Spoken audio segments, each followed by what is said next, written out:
like to cook, right? Mm-hmm. Well, last night I was making pasta and I was salting my water. And as I was salting the water, the lid of my salt shaker fell off. And you wouldn't believe the amount of salt that fell into the pot. What a huge mess. It really was, but it got me thinking. I was like, can I get the salt out of the water after it is dissolved? No. It doesn't sound like something that would be too easy. Can I use my hand? No, you can't use a magnet. Huh. This sounds like a case for the MYTHBUSTERS! So now that I have my safety equipment on, let's demonstrate what happened last night. I had my water and I added just a little too much salt. So let's give this a quick stir and see what happens to our salt. So if we look closely, we can't actually see any more solid salt on the bottom. Now, the water is cloudy, but very soon it's going to be as clear as fresh water. Now that we've given it some time to settle, you'll notice that we actually can't see any salt in here. It just looks like fresh water. What do you think happened, Miss Neely? Well, the salt seems to have dissolved into the water. Dissolve means to break apart. So how are we, if we want to separate it, how are we going to do it? What should we try? We got some tools here. Well, we could try with just our hands. Okay, let's give it a try. Doesn't really work. No, I just got water. Did you get any salt? No salt. That's interesting. Let's try a sieve. Now, I'm going to place the sieve into another beaker. Miss Neely, would you do the honors? All right, let's see if we can separate the salt out.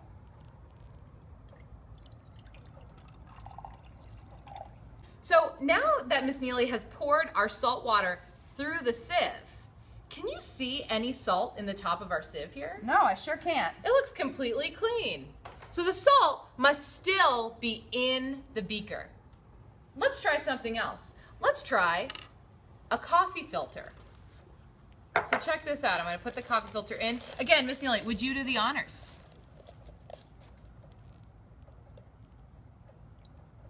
All right, let's see what happens. All right, so the water is moving through the coffee filter.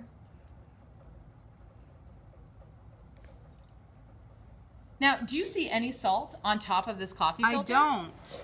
Interesting. It appears that the salt has dissolved into the water, therefore becoming part of the water. Interesting. So, how do you think we can separate this? So, let's take a look at this anchor chart. It appears, Miss Neely, that we've made a solution. How do you know?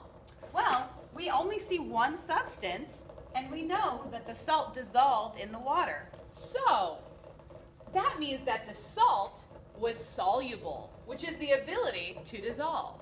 But look down here. In order to separate it, we need to boil it. See here, we've got our trusty hot plate. Now, we have our salt solution on the hot plate. And what you'll notice if you come in nice and close right here, do you see the white around the rim? Miss Neely, what is that?